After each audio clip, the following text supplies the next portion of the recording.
17 mai 1900. Le même état de privation et d'abandon continuait.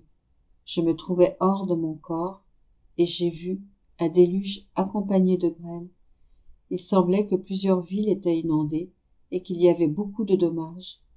Cela me plongeait dans une grande consternation, et je voulais contrer ce fléau. Mais comme j'étais seule, sans la compagnie de Jésus, j'ai senti mes pauvres bras, trop faibles pour le faire. Puis, à ma grande surprise, j'ai vu une vierge venir. Il me sembla qu'elle était d'Amérique. Elle, de son côté et moi de l'autre, nous réussissions à contrer en grande partie ce fléau. Par la suite, quand nous nous sommes rejointes, j'ai remarqué que cette vierge portait les signes de la passion. Elle portait une couronne d'épines comme moi. Puis un être ressemblant à un ange dit « Ô puissance des âmes victimes, ce que nous les anges sommes incapables de faire, elles peuvent le faire par leur souffrance. Oh, si les hommes savaient seulement le bien qui vient de ces âmes, le bien privé autant que le bien public, ils s'affaireraient à implorer Dieu pour que ces âmes se multiplient sur la terre. » Après cela, nous étant recommandés l'une l'autre au Seigneur, nous nous sommes quittés. «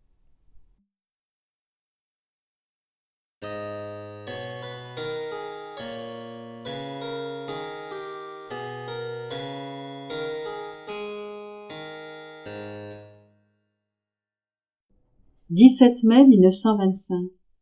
Autre façon pour Louisa de se fusionner dans la divine volonté. Après que le confesseur eut lu ce que j'ai écrit précédemment concernant ma façon de me fusionner dans la divine volonté, il ne fut pas satisfait et exigea que je continue d'écrire sur le sujet. Par obéissance et par crainte que mon Jésus puisse être le moindrement mécontent, je poursuis mon propos. Parfois, lorsque je me fusionne dans la suprême volonté et que cet immense vide devient présent à mon esprit, la petite fille poursuit ses tournées, et s'élevant très haut, elle s'applique à remercier Dieu pour tout l'amour qu'il témoigne à toutes ses créatures. Elle veut l'honorer en tant que créateur de toutes choses. Ainsi, elle se promène parmi les étoiles, et sur chaque scintillement de lumière, elle imprime un je t'aime et un gloire à mon créateur. Dans chaque rayon de soleil qui descend sur la terre, je t'aime et gloire. Dans l'immensité des cieux, à chaque distance d'un pas, je t'aime et gloire. Dans les gazouillis d'oiseaux, les mouvements de leurs ailes, amour et gloire à mon créateur.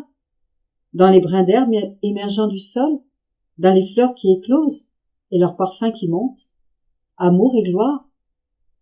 Sur les sommets des montagnes et dans les vallées, amour et gloire. Elle rejoint chaque cœur des créatures, comme si elle voulait s'y enfermer, et en chacun elle proclame « Je t'aime » et gloire à mon créateur. Je voudrais que d'un seul cri, d'une seule volonté et d'une seule harmonie, toutes les choses disent gloire et amour à mon créateur.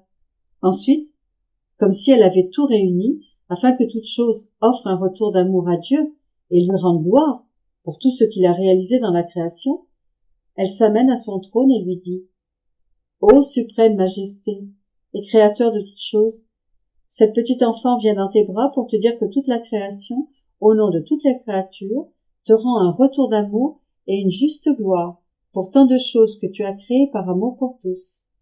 Dans ta volonté, elle circule partout, dans cet immense vide, pour que toutes les choses te glorifient, t'aiment et te bénissent.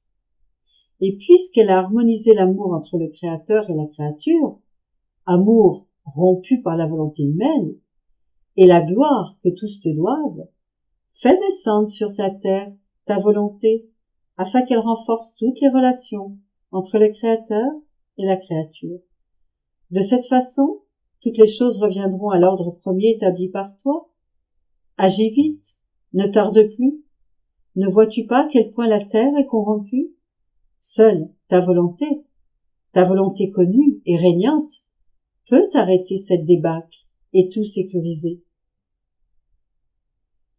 Ensuite, ayant le sentiment que sa mission n'est pas terminée, elle descend plus bas, dans l'immense vide, afin de remercier Jésus pour l'œuvre de la rédemption. Comme si elle y trouvait en acte tout ce qu'il a réalisé, elle lui offre ses remerciements au nom de tous, en remplacement de tous les actes que les créatures auraient dû lui offrir en l'attendant et en le recevant sur la terre. Puis, comme si elle voulait se transformer totalement en amour pour Jésus, elle dit « Jésus, je t'aime dans ton acte de descente du ciel. J'imprime mon « je t'aime » dans l'acte par lequel tu as été conçu. Je t'aime dans la première goutte de sang qui a été formée dans ton humanité. Je t'aime dans ton premier battement de cœur, afin que tous tes battements de cœur soient marqués de mes je t'aime. Je t'aime dans ta première respiration. Je t'aime dans tes premières souffrances. Je t'aime dans les premières larmes que tu as versées dans le sein de ta maman. Je veux accompagner de mes je t'aime tes prières, tes réparations et tes offrandes. Je veux sceller chaque instant de ta vie avec mes je t'aime. Je t'aime dans l'acte de ta naissance. Je t'aime dans le froid dont tu as souffert. Je t'aime dans chaque goutte de lait reçue du sein de ta maman. Je veux remplir de mes je t'aime les langes avec lesquels ta maman t'a emmailloté. Je dépose mon je t'aime sur le sol où ta chère maman t'a délicatement déposé dans la mangeoire, où tes tendres membres ont ressenti la rugosité de la paille, et plus que celle-ci, la rugosité des cœurs. J'imprime un je t'aime sur chacun de tes vagissements, chacune de tes larmes et de tes peines de nouveau-né. Je fais couler mes je t'aime dans tous tes contacts et toutes tes relations d'amour avec ta maman, dans les mots que tu as prononcés, la nourriture que tu as mangée, les pas que tu as faits, l'eau que tu as bu, les travaux que tu as effectués de tes mains, les actes que tu as posés dans ta vie cachée. Je scelle mes je t'aime dans chacun de tes actes intérieurs et chacune des peines que tu as endurées. Je dépose mes je t'aime sur les chemins que tu as parcourus, dans l'air que tu as respiré, dans toutes les prédications que tu as faites durant ta vie publique. Mes je t'aime coulent dans les miracles que tu as accomplis et les sacrements que tu as institués. En tout, ô mon Jésus, même dans les fibres les plus secrètes de ton cœur, j'imprime mes je t'aime en mon nom et au nom de tous. Ta volonté me rend toute chose présente et je ne veux rien quitter sans que mes je t'aime y soient imprimés. Ta petite fille de ta volonté sent le besoin, s'il n'y a plus rien d'autre qu'elle puisse faire pour toi, de t'inviter à placer au moins un petit je t'aime pour nous dans tout ce que tu as fait pour moi et pour tous. Mais je t'aime te suivent dans toutes les souffrances de ta passion, dans tous les crachats, les mépris, les insultes qu'ils t'ont infligés. Mais je t'aime scelle chaque goutte de sang que tu as versé, chaque soufflet que tu as reçu, chaque blessure infligée à ton corps, chaque épine ayant percé ta tête, chaque douleur de ta crucifixion, chaque parole que tu as prononcée sur la croix, surtout, jusqu'à ton dernier souffle. J'imprime mes je t'aime. Je veux entourer de mes je t'aime toute ta vie, tous tes actes. Je veux que tu touches, vois et ressentes mes je t'aime semés partout. Mes je t'aime ne te quitteront jamais.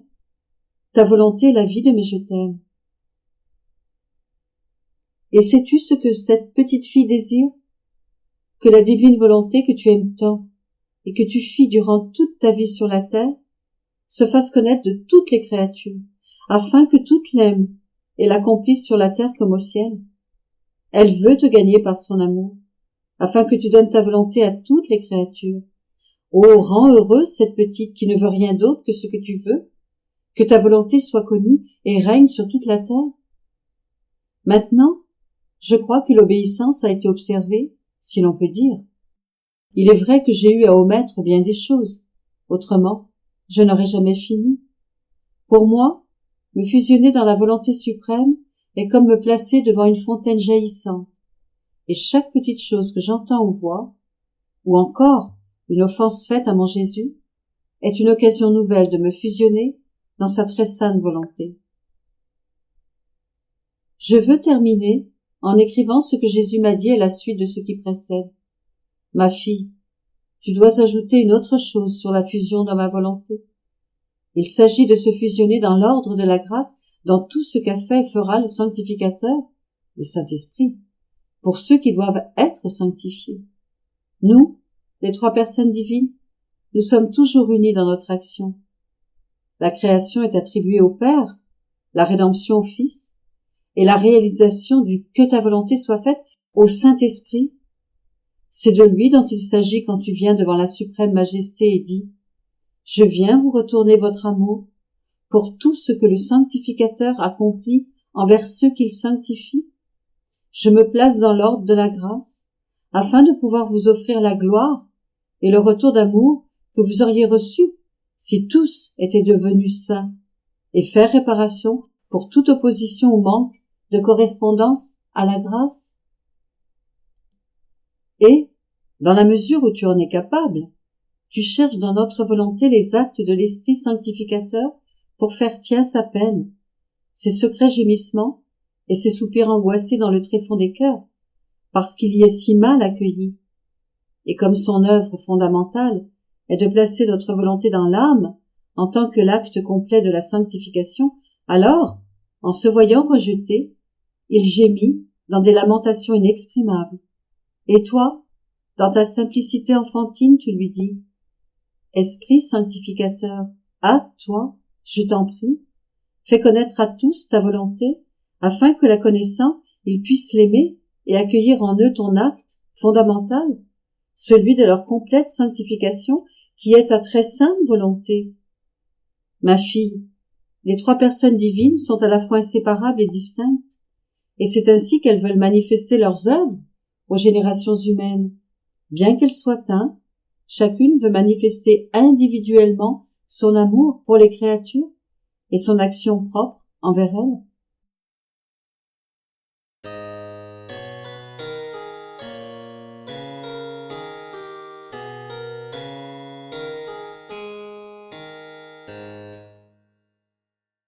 « 17 mai 1938.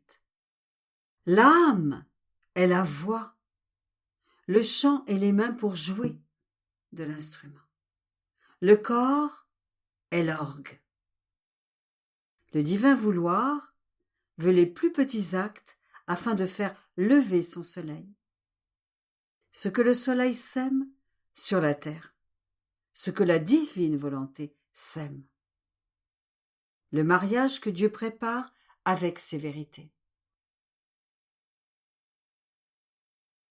Continuant mon vol dans le divin vouloir, je sens qu'il m'investit entièrement et veut occuper sa place royale dans les plus petits de mes actes, même les plus naturels, et peut-être même dans mon néant.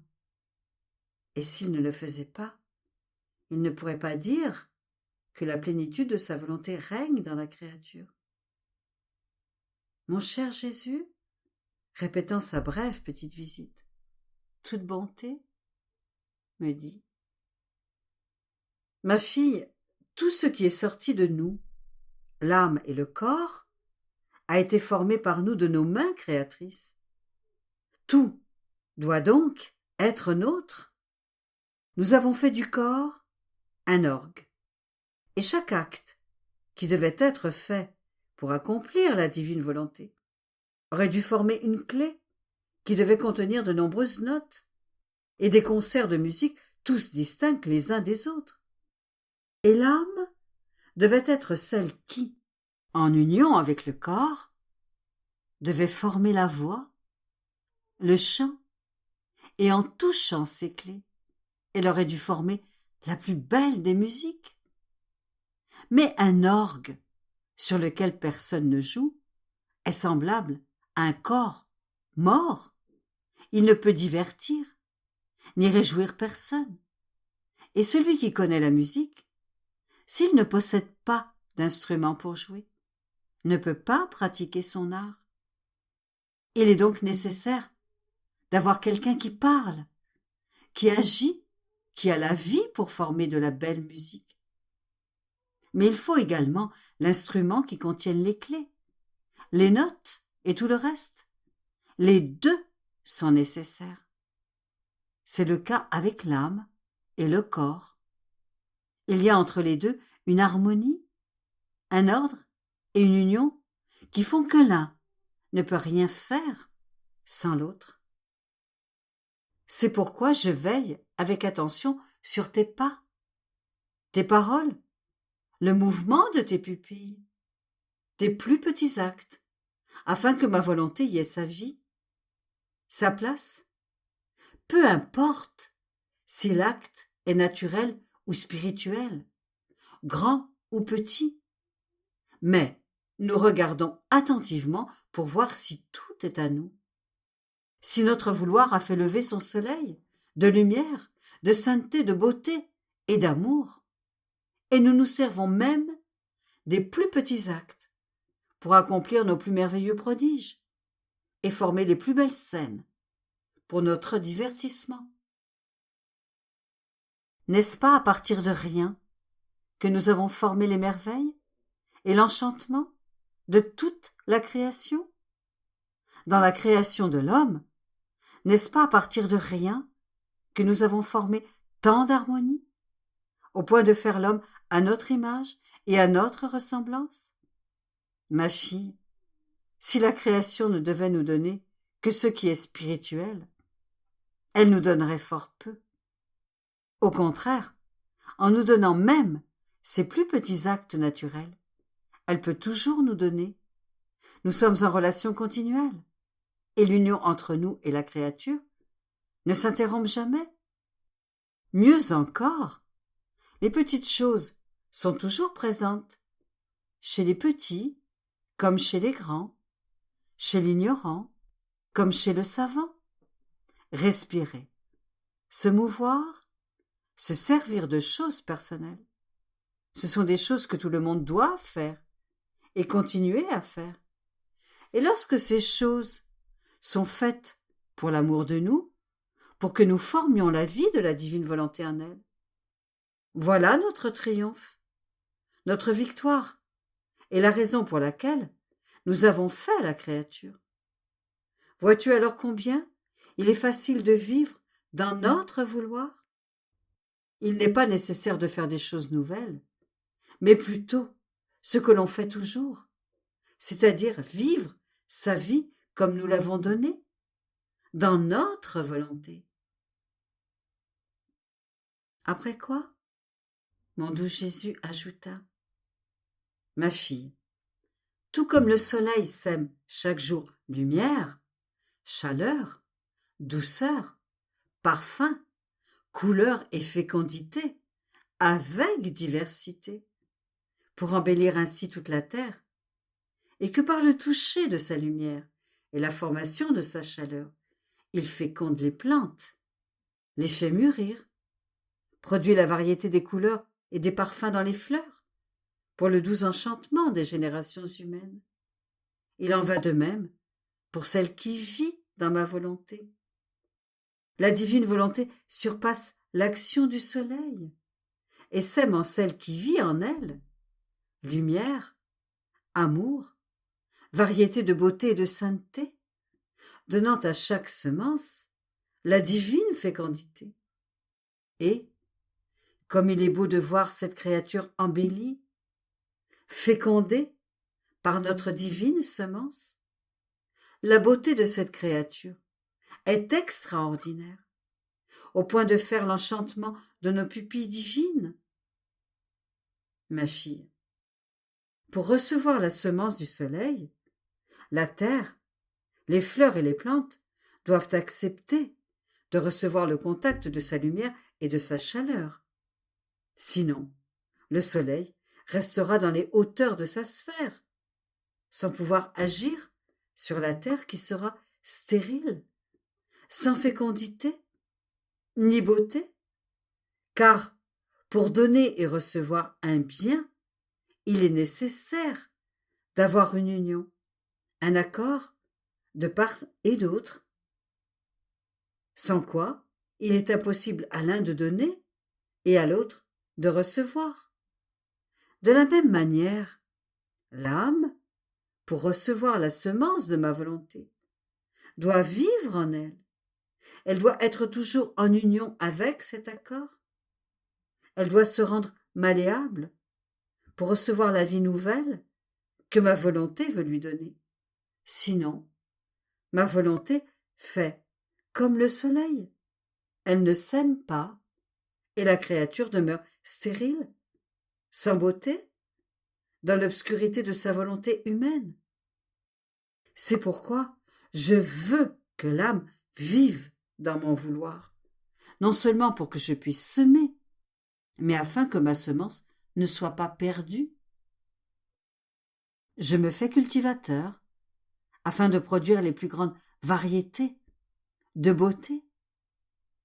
Puis, il ajouta, avec encore plus de tendresse, ma bonne fille, mon amour veut toujours se lier davantage à la créature, et plus il manifeste de vérité sur ma volonté, plus je crée de liens d'union entre Dieu et la créature. Et en manifestant ces vérités, mon amour prépare le mariage entre Dieu et l'âme. Et plus il manifeste, plus le mariage sera célébré avec pompe et luxe. Veux-tu savoir quelque chose? Mes vérités serviront de dot pour pouvoir te marier à Dieu. Elles feront connaître à l'âme qui est celui qui s'abaisse et dont l'amour l'amène au point de vouloir s'unir à l'âme par les liens du mariage. Mes vérités touchent et retouchent la créature. Elles la façonnent, forment en elle la vie nouvelle et restaurent et embellissent en elle notre image et notre ressemblance, comme lorsque nous l'avons créée, et elles impriment sur elle le baiser divin d'union inséparable. Une seule de nos vérités peut former une mère de prodiges et de création divine en celle qui a le bonheur de l'écouter. Une seule de nos vérités peut changer un monde en le faisant passer de la perversité au bien et à la sainteté, parce que cette vérité est une vie qui vient de nous pour être manifestée pour le bien de tous. C'est un nouveau soleil que nous faisons se lever dans les intelligences créées et qui, par sa lumière et sa chaleur, se fera connaître pour transformer en lumière et en chaleur celle qui possède le bien de l'écouter. C'est pourquoi cacher une vérité que nous voulons, avec tant d'amour, faire sortir de notre sein paternel, est le plus grand des crimes et prive les générations humaines du plus grand des biens. De plus, celle qui vit dans notre vouloir, en nous épousant, met tous les saints en fête. Chacun participe à la noce divine, et la fête a lieu au ciel et sur la terre. Chaque acte de la créature qui vit dans notre vouloir est une fête et un banquet préparé pour les régions célestes. Et les saints échangent des cadeaux nouveaux avec la créature. Et ils implorent Dieu de lui manifester d'autres vérités, afin d'agrandir toujours davantage les limites de la dot laissée par Dieu à cette créature.